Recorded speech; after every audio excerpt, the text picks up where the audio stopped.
Dans l'édition du magazine Journal du Dimanche, paru le 27 novembre, nos confrères dévoilent leur enquête sur les premiers fidèles d'Emmanuel Macron, qui l'ont accompagné lors de son ascension jusqu'au pouvoir, en 2017.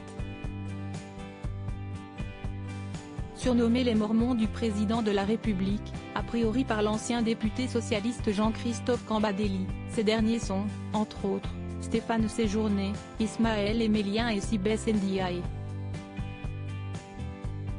Pour rappel, celle-ci a été chargée de mission presse et communication au cabinet du chef de l'État, quand il n'était encore que le ministre de l'économie de François Hollande. Elle a ensuite gravi les échelons lors de l'élection présidentielle d'Emmanuel Macron, en devenant sa conseillère dans le cadre du mouvement En Marche, puis, en 2019, secrétaire d'État auprès du Premier ministre Édouard Philippe et porte-parole du gouvernement.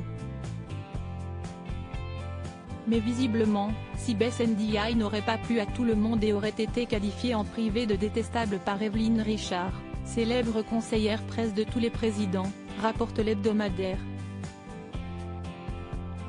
En effet, comme l'ont rapporté nos confrères, celle-ci a quitté son poste en septembre 2017 à cause notamment de ses relations avec les nouveaux conseillers du chef de l'État, à commencer par la future porte-parole du gouvernement.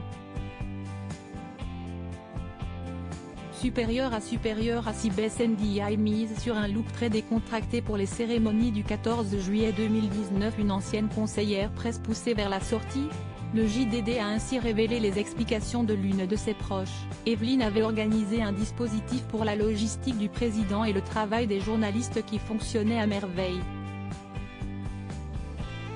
Ça faisait des décennies et là, il a fallu tout changer. La fameuse conseillère presse n'aurait pas vraiment apprécié d'avoir dû virer la salle de presse de l'Élysée et d'avoir été mise au pied du mur par le jeune entourage politique du nouveau chef de l'État et de facto par Sibeth Ndiaye. Comme l'indique la source de nos confrères, ils ont tout fait pour l'obliger à partir. On n'avait jamais vu ça. C'est ainsi qu'Evelyne Richard a mis les voiles, après 48 ans de travail dans les coulisses de la présidence de la République. Article écrit avec la collaboration de 6 médias Crédit Photo, Stéphane Le Mouton.